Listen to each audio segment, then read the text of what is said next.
Gold trusted gold buyers మీరు తాకట్టు పెట్టిన బంగారాన్ని విడిపించి ఈ రోజు ఉన్న మార్కెట్ ధరకు కొనబడను.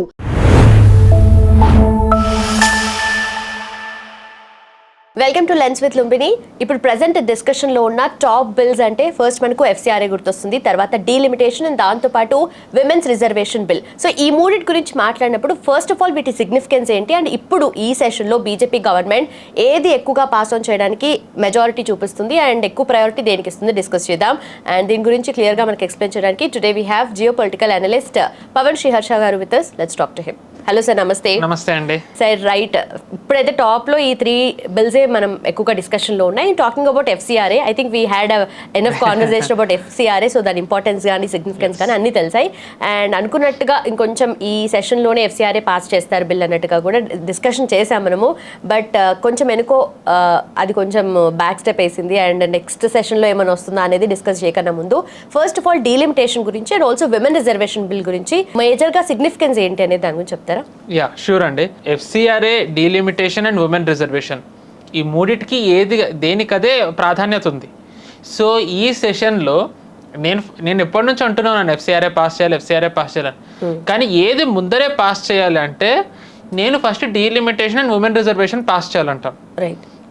ఫస్ట్ మీరు అన్నట్టుగా డీలిమిటేషన్ అంటే ఏంటో, ఉమెన్ రిజర్వేషన్ అంటే ఏంటో తెలుసుకుంటే దాన్ని బట్టి అది ఎందుకు పాస్ చేయాలో మనం మాట్లాడుకోవచ్చు. మనకి మామూలుగా ఏంటి అంటే జనాభా మనం లాస్ట్ సెన్సస్ తీసింది 2011, కానీ మనం సీట్లు ఐ థింక్ 71 తర్వాత మనం సీట్ల సంఖ్య పెరగలేదు. 71 వరకు మనం చేసుకుంటూ సీట్లు మారుతూ వచ్చాయి. ఐ థింక్ 543 ముందర ఐ థింక్ 300 ఎంతో ఉన్నాయి, సంథింగ్ లైక్ దట్ ఉండి 71లో 543 అయింది. కానీ దాని తర్వాత ఏం చేశారంటే ఫ్రీజ్ చేసేసారు వీళ్ళు. ఇంకా సీట్ల సంఖ్య పెరగకూడదు ఫర్ ఐ థింక్ 30 years అనే ఎంతో. 2002 ఆ టైంలో కూడా వాజ్పేయి గవర్నమెంట్ గారి టైంలో ఇది ఏదైతే డీలిమిటేషన్ జరగాలో వాళ్ళు దాన్ని ఎక్స్టెండ్ చేసేసారు తర్వాత మళ్ళీ కొన్ని ఏళ్ల తర్వాత. కానీ ఈసారి ఏంటి అంటే మనం ఇంకా ఎక్స్టెండ్ చేయకూడదని ఇక్కడ బీజేపీ ప్రభుత్వం అనుకుంటుంది. ఎందుకంటే జనాభా చాలా పెరిగింది. మీరు జస్ట్ ఇమాజిన్ 71లో 543 సీట్స్ 55 ఏళ్ళు అయింది. సో అంటే జనాభా మనది ఎంత పెరిగి ఉండాలి, ఆ పెరిగిన దానికి రిప్రజెంటేటివ్స్ వాళ్ళకి దానికి న్యాయం చేస్తున్నారు. ఎందుకంటే వాళ్ళ మీద కూడా భారం పడుతుంది. జనాలకి వాళ్ళు అందుబాటులో ఉండాలి. నియోజకవర్గాలు సంఖ్య మొత్తం చాలా వ్యాస్ట్ అయిపోయింది, ప్రెషర్ పడుతుంది. అన్ని చోట్లకి కూడా ఏదైతే డెవలప్మెంట్ రీచ్ అవ్వాలో లెజిస్లేటర్స్ కానివ్వండి, లేకపోతే కనుక వాటి పబ్లిక్ రిప్రజెంటేటివ్స్ వీళ్ళు రీచ్ అవ్వడంలో కొంచెం ప్రాబ్లం అవుతుంది. సో బికాస్ ఆఫ్ దిస్ ఏంటంటే డీలిమిటేషన్ ఇంకా జరగాలి ఎట్టి పరిస్థితుల్లో. డీలిమిటేషన్ చెయ్యాలి అనేది ప్రభుత్వం అనుకుంటున్న కారణం అది.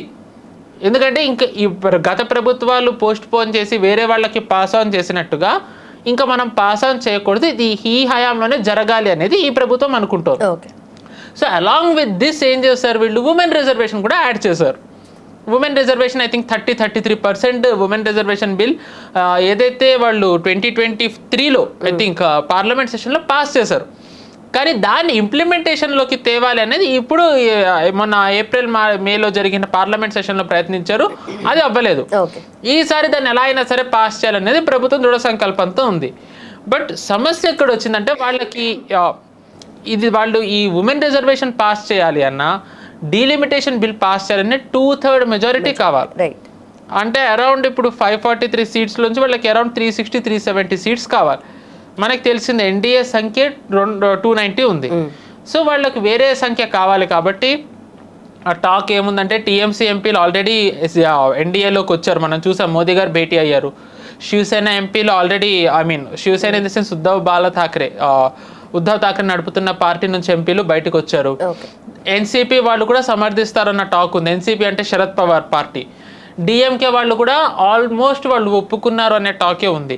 సో ఇలా చూసుకున్నట్టయితే బీజేపీకి కావాల్సిన సంఖ్య ఏదైతే 2/3 కావాలో అది పాస్ అయ్యే సంఖ్య ఉన్నట్టుగా ఒక వార్తలు వస్తున్నాయి.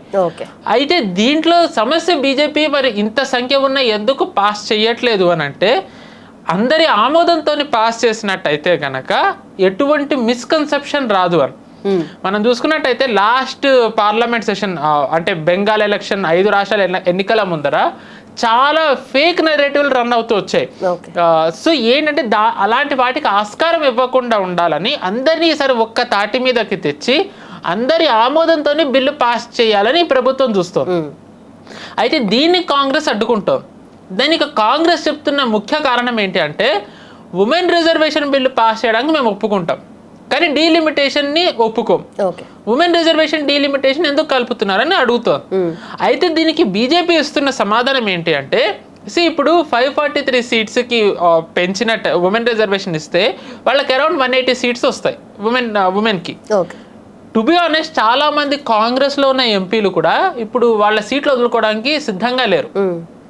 ఎంత మనం ఈక్వాలిటీ అవి అన్నా సరే, at the end of the day అది ఫార్స్ అన్న సంగతి అందరూ ఒప్పుకోవాల్సిందే. బట్ ఇక్కడ ఎంత లేదు అనుకున్నా నార్త్ అండ్ సౌత్ డివైడ్ అయితే ఉంది. బర్త్ కంట్రోల్లో నార్త్ ఎలా ఉందో సౌత్ ఎలా ఉందో మనం చూసాం. మనం ఇప్పుడు సౌత్ ఇండియన్ స్టేట్స్ చేసినంతగా నార్త్ ఇండియన్ స్టేట్స్ చేయలేదు. ఇప్పుడు డీలిమిటేషన్ లో చూసుకుంటే వాళ్ళకి ఎక్కువ వెళ్ళిపోతాయి కదా సీట్స్ అనేది కూడా ఒకటి ఉంది కదా.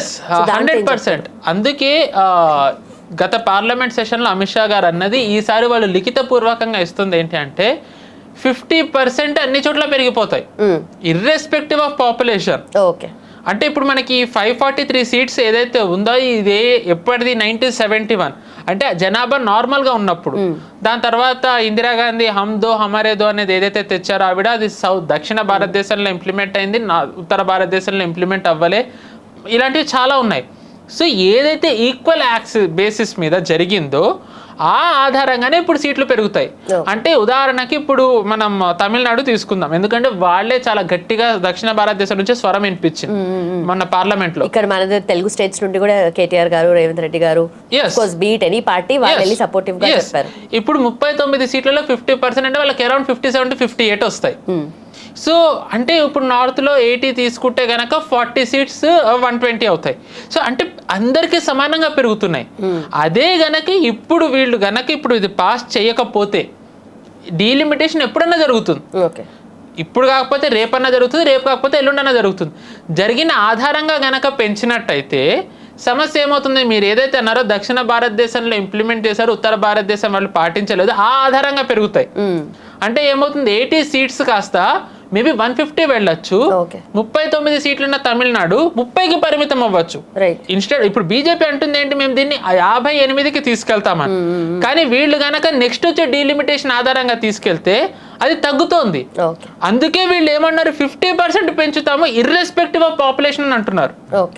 సో అందుకనే అమిత్ షా గారు ఈ ఇప్పుడు జరిగే డీలిమిటేషన్ ఆధారంగా కాకుండా ఆల్రెడీ ఉన్న సీట్ల ఆధారంగా ఇస్తామని అంటున్నారు. సో బీజేపీ ఇచ్చేదో ఒక రకంగా ఇప్పుడు డిఎంకేకి అది చాలా కన్విన్సింగ్ ఆఫర్. ఎందుకంటే ఇప్పుడు మనం చూసాం డిఎంకే వీళ్ళు పోరాడినప్పుడు వాళ్ళు అధికారంలో లేరు, కానీ డిఎంకే ఇప్పుడు అధికారంలో, అప్పుడు అధికారంలో ఉన్నారు, ఇప్పుడు అధికారంలో లేరు. సారీ. సో ఇప్పుడు ఏమవుతుంది, ఇప్పుడు డిఎంకే వాళ్ళు మేము సీట్లు ఎక్కువ తెచ్చామని వాళ్ళు పోరాడచ్చు. ఇప్పుడు ఇప్పుడు మనం చూసుకున్నట్టయితే తమిళనాడులో టీవీకి అధికారంలో ఉన్న పార్లమెంట్లో వాళ్ళకి ఒక్క సీట్ లేదు. అంటే తమిళనాడుకి వచ్చేసరికి పార్లమెంట్లో స్వరం గట్టిగా వినిపించగలిగే పార్టీ ఏంటి, డిఎంకేని, అత్యధిక సీట్లు ఉన్నాయి కాబట్టి. సో ఇప్పుడు సీట్లు మేము తగ్గాల్సిన చోట పెంచాము, దీనికి కారణం ఎవరు, మేమే అని చెప్పి తీసుకెళ్ళినట్టయితే అది టీవీకేకి ప్రాబ్లమే, కాంగ్రెస్కి ప్రాబ్లమే. అందుకే మనం గమనించినట్టయితే ఈ డీలిమిటేషన్ వస్తుంది అన్నప్పటి నుంచి రాహుల్ గాంధీ గారు డీలిమిటేషన్ సమర్థించకూడదని డిఎంకే పేరెత్తకుండా ఆయన మాట్లాడుతున్నారు. డిఎంకే పేరెత్తకుండా ఇది అన్యాయం జరిగినట్టు అని మాట్లాడుతున్నారు. సో అంటే వాళ్ళకున్న భయం ఏంటంటే డిఎంకే గనక వీళ్ళతోనే వెళ్ళినట్టయితే సీట్లు గనక ఒకవేళ ఇన్నఫ్ సీట్స్ వచ్చినట్టయితే పాస్ చేస్తే అది డిఎంకేకి నెక్స్ట్ పార్లమెంట్ అసెంబ్లీలో వాళ్ళకి హెల్ప్ఫుల్. మీరు ఏ టీవీకేనైతే అన్నారో వాళ్ళు సీట్ల పెరిగేదాన్ని వాళ్ళు వ్యతిరేకించారు, కానీ మేము సీట్ల కోసం పోరాడాం. సో ఎవరు తమిళనాడుకి న్యాయం చేస్తున్నారు, ఎవరు తమిళనాడుకు మంచిని తీసుకెళ్లే అవకాశం ఉంటుంది. అలా వెళ్ళినట్టయితే డిఎంకేతో బంధం ఏదైతే విడగొట్టుకున్నారో కాంగ్రెస్ వాళ్ళు టఫ్ స్పాట్లోకి వెళ్తారు. సో ఏంటంటే ఈక్వేషన్స్ డీలిమిటేషన్ వచ్చినట్టయితే చాలా మారిపోతాయి ఇప్పుడున్న పార్టీ అలయన్స్లు కూడా. అండ్ ఉమెన్ రిజర్వేషన్ కాంగ్రెస్ చేసింది, ఇన్ఫాక్ట్ కాంగ్రెస్ లో ఎంపీలే చాలా మంది ఒప్పుకోరు, ఎంత ఈక్వాలిటీ అనేది నాకు నేను అన్నట్టుగా.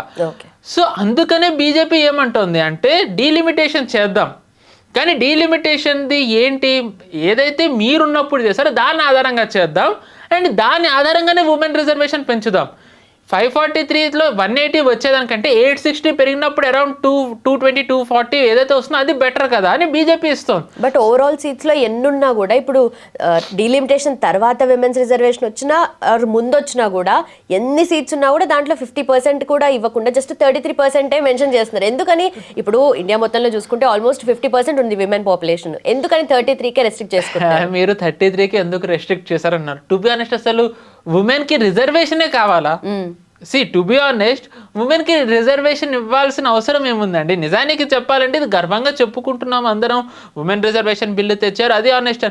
But by showing this we are showing we are in a society where women are so vulnerable. మహిళలు చాలా బలహీనంగా నిజంగానే వస్తున్నారా మరి? ఎందుకని రావట్లేదు విమెన్? ఎక్కడ చూసినా ఇప్పుడు ఫర్ ఎగ్జాంపుల్ ఊర్ లెవెల్లో చూసుకున్నా కూడా ఒక విమెన్ ఎలక్ట్ అయినా కూడా రిప్రజెంటేటివ్ గా వాళ్ళ హస్బెండ్సే రూల్ చేస్తున్నారు. ఇది అందరికి తెలిసిన ఫ్యాక్ట్. ఎస్పెషల్లీ గవర్నమెంట్స్ కూడా అందరికీ తెలుసు. వీళ్ళ పేరు చెప్పుకొని వీళ్ళు విన్ అవ్వడము, తర్వాత వీళ్ళే రూల్ చేయడం అనేది జరుగుతుంది. బట్ ఇంతవరకే రెస్ట్రిక్షన్ కాదు కదా స్టేట్ లెవెల్లో, సెంట్రల్ లెవెల్ ఎక్కడ ఉన్నారు మరి women representatives? To be honest ఇప్పుడు అది మారుతోంది. ఇప్పుడు మనం చూసుకున్నట్టయితే ఇప్పుడు క్యాబినెట్ లో ద టాప్ మోస్ట్ బాడీ ఏదైతే ఉంటుందో సిసిఎస్, క్యాబినెట్ కమిటీ ఆన్ సెక్యూరిటీలో నిర్మలా సీతారామన్ గారు ఉన్నారు. ఆవిడ షీజ్ అన్ ఇండిపెండెంట్ ఉమెన్. ఆవిడ ఎలాంటి నిర్ణయాలు తీసుకుంటారో మనకి తెలిసిందే. దాని తర్వాత మహిళా ఎంపీల్లో చూసుకున్నట్టయితే ఇప్పుడు కంగనా రనౌత్ బాగానే మాట్లాడుతున్నారు. అండ్ దాని తర్వాత రియల్గా జెన్జీ ఎంపీని first time, to be honest I don't like to use the word Gen Z, ఇలాంటివన్నీ వెస్ట్రన్ టర్మ్స్, బట్ అన్ఫార్చునేట్లీ మనం ఇవే వాడాల్సి వస్తుంది. కానీ ఇప్పటి తరానికి మెయిన్ రిప్రజెంటేటివ్గా ఫస్ట్ టైం ఒక మహిళని తీసుకొచ్చింది బీజేపీని, మైథిలి ఠాకూర్. ఆవిడ బీహార్లో ఎమ్మెల్యే, ఐ థింక్ ఆవిడ మినిస్టర్ కూడా అయ్యారు అనుకుంటే if I'm not wrong. So ఇప్పుడు మెల్లమెల్లగా మారుతోంది. ఇప్పుడు మీరు చూసుకున్నట్టయితే ఢిల్లీలో రేఖా గుప్తా గారు ఆవిడ ముఖ్యమంత్రి అండ్ షీఈ్ అన్ ఇండిపెండెంట్. మనం చూసుకున్నట్టయితే ఆవిడ ఫ్యామిలీని ఎక్కడ తీసుకురావట్లేదు. అదే వేళ్ల మీద లెక్క పెట్టుకున్నంత మందే ఉంటున్నారు.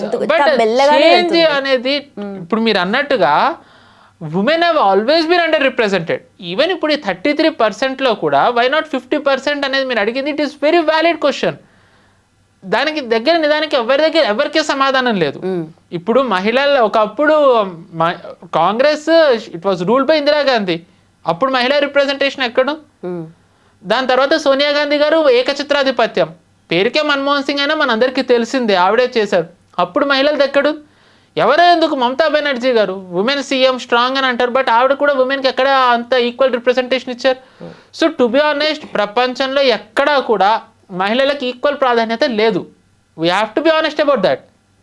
బట్ ఉన్న దాంట్లో ఎక్కడ న్యాయం చేయగలరు, ఎక్కడ వాళ్ళకి అంటే వేర్ దే కెన్ రిప్రజెంట్ అనే దాంట్లో మనం చూసుకుంటే I can proudly say Bharat మనం చాలా ముందర ఉన్నాం. ఎందుకంటే ఇప్పుడు చూసుకున్నట్టయితే సో కాల్డ్ సూపర్ పవర్ ఏదైతే యుఎస్ ఉందో, ఓటింగ్ రైట్ వాళ్ళకి ఎప్పుడు వచ్చింది మహిళలకి? వే ఆఫ్టర్ భారత్ కంటే చాలా తర్వాత వచ్చింది. అండ్ వాళ్ళకి ఇప్పటివరకు మహిళా ప్రధాని రాష్ట్రపతి లేరు వాళ్ళకి. ఈ విషయంలో మనం ఫార్ అహెడ్ ఉన్నాం. బీట్ ఎనీ పొలిటికల్ పార్టీ ఇప్పుడు సరే బీజేపీ గవర్నమెంటే తీసుకొస్తుంది, అదేదో వాళ్ళు 33% కింద ఫైట్ చేస్తున్నారు కదా, వాళ్ళు ఎందుకు 50% వరకు వెళ్ళలేకపోతున్నారు? ఇట్ ఇస్ ఆల్ పాలిటిక్స్ అండి. There is no doubt.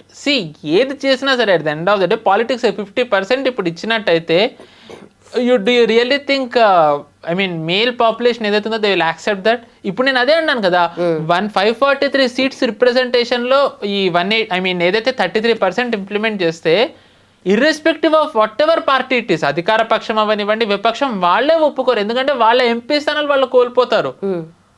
So that is how this society is. We have to accept that. And దీంట్లో బట్ ఇలాంటివి ఏమీ లేవు. ఇది వాస్తవం, అందరూ ఒప్పుకోవాల్సిన వాస్తవమే ఇది. దీంట్లో ఎంతవరకు న్యాయం చేయగలము అనేది ఇప్పుడు ఉన్న పార్టీ చూస్తోంది. అండ్ ఇది కూడా నిజానికి చెప్పాలంటే అవ్వకుండా విపక్షాలు ప్రయత్నిస్తున్నాయి. అండ్ ఇప్పుడు చూసుకున్నట్టయితే దీంట్లో మహిళా రిప్రజెంటేషన్లో బీజేపీ రియల్గా 50% ఇస్తుందా? ఇవ్వట్లేదు. I will accept that. But గతంతో పోల్చుకుంటే రిప్రజెంటేషన్ పెంచాలి అని చెప్పి బీజేపీ చూస్తాం. కానీ అది కూడా రాకూడదు అని చెప్పి జస్ట్ ఫర్ పొలిటికల్ కాజ్ విపక్షాలు అడ్డుకుంటున్నాయి. ఇప్పుడు నిజంగానే ఇప్పుడు మీరు అన్నట్టుగా సరే 50 రావట్లే, 33% ఒప్పుకోవాలి కదా, ఎందుకు ఒప్పుకోవట్లే వీళ్ళు? డీలిమిటేషన్తో లింక్ చేసినట్టయితే కొత్తవి కాన్స్టిట్యున్సీస్ వచ్చినట్టయితే అది మంచిదే కదా, అందరికీ ఈక్వల్గా వస్తాయి. అఫ్ కోర్స్ ఉమెన్కి అప్పుడు కూడా ఈక్వల్ రిప్రజెంటేషన్ రాదు. బట్ ఏ రాష్ట్రానికి మీరు ఇందాక మీరు ఈ డీలిమిటేషన్ ఉమెన్ రిజర్వేషన్లో 2 ప్రధాన అంశాలు ఎత్తారు. Number 1 north south divide, right. Number 2 మహిళలది undoubtedly even 33% is unfair. But దాంట్లో ఈ ఫేర్ రిప్రజెంటేషన్ రావాలంటే delimitation is the best answer. Right. ఆ డీలిమిటేషన్లో కూడా నార్త్ సౌత్ది కనుక చూసుకున్నట్టయితే ఇప్పుడున్న సెన్సెస్ ఇప్పుడున్న సీట్ల ఆధారంగా చేసుకుంటే ఏ రాష్ట్రానికి అన్యాయం జరగదు. టు బి ఆనెస్ట్ ఇప్పుడున్న దాంట్లో బీజేపీ వాళ్ళ మెయిన్ ఓటు బ్యాంక్ ఏదైతే ఉందో ఉత్తరాది రాష్ట్రాలు వాళ్ళకి అన్యాయం చేస్తున్నారు. But still they are doing with that. Okay. ఎందుకంటే నేను చెప్పినట్టుగా నెక్స్ట్ వచ్చే సెన్సెస్ ఆధారంగా చేస్తే సీట్లు నార్త్కి ఎక్కువ అవుతాయి, సౌత్కి తగ్గుతాయి. ఇప్పుడు బీజేపీకి అది క్లీన్ విక్టరీ. ఎందుకంటే ఇప్పుడు చూసుకుంటే బీజేపీని ఉత్తరాది రాష్ట్రాల పార్టీ అని అంటారు. ఆల్దో ఇప్పుడు అది పాన్ ఇండియా పార్టీనే, దానికి ఇంకా నెరేటివ్ పరంగా ఉత్తరాది పార్టీ అనే అంటారు. అండ్ వాళ్ళ సీట్లు ఇంకా ఎక్కువైనట్టయితే వాళ్ళు హ్యాపీగా వాళ్ళు గెలవచ్చు కదా. వాళ్ళు 2029లో చేసుకోవచ్చు, కానీ బీజేపీ 2029 వరకు చూడట్లే. 2029లో జరిగే ఎలక్షన్స్ ద్వారానే ఇప్పుడే మనం చేసేయాలి. 2029 వరకు ఎందుకు ఎదురు చూడట్లే, 2029లో వాళ్ళకి కావాల్సింది వస్తే 2034 ఎలక్షన్కి ఇంప్లిమెంట్ చేయొచ్చు. బట్ బీజేపీ అలా చూడకుండా 2029లోనే ఇంప్లిమెంట్ అయ్యేలా చూస్తుంది. ఆ 2029లో ఇంప్లిమెంట్ అయ్యే దాంట్లో వాళ్ళది ఏదైతే మెయిన్ ఓటు బ్యాంక్ ఉందో ఉత్తరాది పార్టీలది, వాళ్ళు దాన్ని త్యాగం చేసి అందరికీ రిప్రజెంటేషన్ ఇస్తున్నారు. టు బి ఆనెస్ట్ ఇప్పుడు 50% ఏదైతే ఉందో దాంట్లో మెయిన్ బీజేపీ నార్త్ బెల్ట్ ఏదైతే అంటారో దాంట్లో యూపీనే తీసుకుంటే 120 సీట్స్ వస్తాయి. కానీ అదే 2029లో డీలిమిటేషన్ చేసి 2034లో వెళ్ళినట్టయితే యూపీకి 160 to 170 సీట్లు వెళ్తున్నాయి. అంటే యూపీ వాళ్ళు నార్త్ సీట్స్ని దే సాక్రిఫైసింగ్. నిజానికి ఎవరైతే BJP north representation north south అన్నారో నిజంగా ఇప్పుడు చెప్పాలంటే బీజేపీ సౌత్కి న్యాయం చేయడానికి they are sacrificing north which is their own belt. But unfortunately Congress ఈ నిజం బయటికి రాకుండా ఉండాలని వాళ్ళు రకరకాల నెరేటివ్లు చెప్తున్నారు. మీరు చూసుకున్నట్టయితే వాళ్ళు టు బి ఆనెస్ట్ వాళ్ళు ఈ బిల్లు పాస్ అవ్వకుండా ఉండడానికి ఎన్ని రకాలుగా వాళ్ళు ఫీట్లు చేసే వాళ్ళు అన్నీ చేస్తున్నారు. నేను ఫస్ట్ నుంచి చెప్పాను, ఏ సో కాల్డ్ నీట్ ప్రొటెస్ట్ ఏదైతే ఉందో ఆ నీట్ ప్రొటెస్ట్ కాదు అని అన్నా. ఇట్ ఈస్ జస్ట్ బికాజ్ వాళ్ళు ఈ పార్లమెంట్ సెషన్ని స్టాల్ చెయ్యడానికి అని నేను చెప్పాను. దాంట్లో ఎందుకు అంటే FCRA వస్తుంది, డీలిమిటేషన్ వస్తుంది అండ్ ఉమెన్ రిజర్వేషన్ వస్తుంది అని నేను చెప్పాను. ఉమెన్ రిజర్వేషన్ అండ్ డీలిమిటేషన్ గనక పాస్ అయినట్టయితే BJP's victory is sealed at least for 2 decades. ఒక 2 దశాబ్దాలు ఎప్పుడు అది 1 nation 1 election అవ్వనివ్వండి, ఏ రకమైన ఎన్నికలు జరిగినా బీజేపీ విక్టరీ ఈజ్ సీల్డ్. ఎందుకంటే మనం చూసుకున్నట్టయితే 2014 నుంచి బీజేపీకి ఓటు బ్యాంకులో మహిళ అనేది చాలా ముఖ్యమైన ఓట్ బ్యాంక్. మనం చూసుకున్నట్టయితే మహిళలు చాలా ఎక్కువ శాతం ఓటేస్తారు బీజేపీకి, more than men. And 33% reserve చేసినట్టయితే ఆ ఓట్ షేర్ ఇంకా పెరుగుతుంది. అండ్ దాని తర్వాత 2024లో మీరు చూసుకుంటే ఆల్దో బీజేపీ సీట్స్ తగ్గినా కాంగ్రెస్ పెరిగినా 543 సీట్స్లో వాళ్ళకి ఎన్ని సీట్లు అయితే పోటీ చేశారో చాలా మటుకు కాంగ్రెస్కి అభ్యర్థులు లేరు. 543 సీట్స్కే వాళ్ళకి అభ్యర్థులు లేరు అంటే 860 సీట్లో ఎంతో పెరిగితే వాళ్ళకి అభ్యర్థులు ఎక్కడి నుంచి వస్తారు? అండ్ మీరు గమనించాల్సిన విషయం ఏంటి అంటే ఈ సీట్లు పెరిగిన తర్వాత ఎన్నికలకి వెళ్తే వెస్ట్ బెంగాల్ ఈసారి బీజేపీ అండర్లో ఉంది, లాస్ట్ టైం బీజేపీ అండర్లో లేదు. అండ్ ఈసారి తమిళనాడు కాంప్లికేటెడ్. నేను అన్నా తమిళనాడు గనక డీలిమిటేషన్ అయిన తర్వాత వెళ్తే టీవీకేకి tough spot. And Congress anti అలయన్స్కి ఈసారి ఇది హెల్ప్ అయ్యే అవకాశం ఉంది. కాంగ్రెస్ యాంటీ అలయన్స్కి హెల్ప్ అయినట్టయితే అది బీజేపీకి హెల్ప్ అవుతుందో లేదో తెలియదు, కానీ బీజేపీని వ్యతిరేకించే కాంగ్రెస్ కూటమి బలం తగ్గుతోంది. And Karnataka based on current scenario Congress తిరిగి అధికారంలోకి వచ్చే అవకాశాలు చాలా తక్కువగా ఉన్నాయి. అండ్ హిమాచల్ కాంగ్రెస్కి కష్టం. పంజాబ్ వచ్చే ఏడాది ఎన్నికలు ఉన్నాయి, but don't know A party అధికారంలోకి వస్తుందో ఇప్పుడు అంచనా వేసే పరిస్థితులు లేదు. ఎలా చూసుకున్నా 2029 ఎన్నికలకు వెళ్ళే టైం కల్లా బీజేపీ చాలా బలమైన స్థితిలో ఉంది, ఇర్రెస్పెక్టివ్ డీలిమిటేషన్ అవ్వకపోనివ్వండి. కానీ కాంగ్రెస్ ఏ పరిస్థితిలో ఉంది? సో మీరు జస్ట్ ఇమాజిన్ ఇప్పుడు 860 సీట్లు అయ్యి ఎన్నికలకు వెళ్తే బీజేపీ విక్టరీ కంటిన్యూస్ వెళ్తూనే ఉంటుంది. ఎందుకంటే వాళ్ళు రాష్ట్రాలు పెరుగుతూ వెళ్తాయి, వాళ్ళ గెలుచుకునే రాష్ట్రాల సంఖ్య పెరుగుతూ వెళ్తే మీరు గమనించినట్టయితే 2011 నుంచి కాంగ్రెస్ ఒక రాష్ట్రంలో గెలిస్తే తిరిగి ఆ రాష్ట్రంలో మళ్ళీ అధికారంలోకి వచ్చిన దాఖలాలు లేవు. ఉదాహరణకి మనం గుజరాత్ చూసుకుంటే 1995 నుంచి బీజేపీ కంటిన్యూస్ గెలుస్తూ వస్తుంది. 95, 2001లో గెలిచారు, 2లో గెలిచారు, 7, 12, 17, 22. కాంగ్రెస్ అలాగా గెలిచిన రాష్ట్రం 2011 నుంచి ఇప్పటివరకు లేదు. మనం చూసుకున్నట్టయితే గనక వాళ్ళ చేతి నుంచి అస్సాం కోల్పోయారు. అంటే వాళ్ళు ఏవైతే వాళ్ళు కంచుకోట్లు అనుకున్నారో అస్సాం కోల్పోయారు. రాజస్థాన్ 2023 ఎలక్షన్స్లో వాళ్ళు ఓడిపోయారు. గుజరాత్ ఆఫ్ కోర్స్ వాళ్ళు ఎప్పుడూ లేరు. గోవా అసలు కొన్ని దశాబ్దాల నుంచి అక్కడ కూడా బీజేపీ కూటమిలో అలా ఇలా ఒకసారి వాళ్ళే పాలిస్తూ వస్తున్నారు. అండ్ వాళ్ళు ఒక బీజేపీ రాదు అన్న ఆశతోనున్న తమిళనాడులో బీజేపీ అలయన్స్ లేదు, కానీ కాంగ్రెస్ని వ్యతిరేకించే పార్టీకి ఇప్పుడు డిఎంకేకి బలమైన దాఖలాలు ఉన్నాయి. ఎందుకంటే పార్లమెంట్లో వాళ్ళు వినిపించే వాదన బట్టి వచ్చే ఎన్నికల్లో పార్లమెంట్కి టీవీకేకి టఫ్ స్పాట్. టీవీకేకి టఫ్ స్పాట్ అంటే ఏమైంది, కాంగ్రెస్కి tough spot. So Congress blunder చేసిందని వాళ్ళకి I don't know whether they realised or not, కానీ బీజేపీ ఏదైతే ట్రాప్ వేసిందో కాంగ్రెస్ దాంట్లో వచ్చి పడిపోవడంతో దే ఆర్ వెరీ అడమెంట్ ఈ బిల్ ఎలా అయినా పాస్ అవ్వకూడదు, delimitation and women reservation. So ఇందాక మీరు స్టార్టింగ్ దేంతో అయితే మొదలు పెట్టారు, ఎఫ్సిఆర్ఏ ముఖ్యమా డీలిమిటేషన్ ముఖ్యమా అంటే, in my opinion delimitation is important, FCRA is very important. నేను దాంట్లో కాదనే అన్నాను, కానీ ఎఫ్సిఆర్ఏ వీళ్ళు ఈ సెషన్లో కాకపోతే నెక్స్ట్ సెషన్లో కూడా పాస్ చేయొచ్చు. ఎందుకంటే దానికి వీళ్ళకి ఏదైతే మెజారిటీ ఉందో 290 అది చాలు పాస్ చేయడానికి.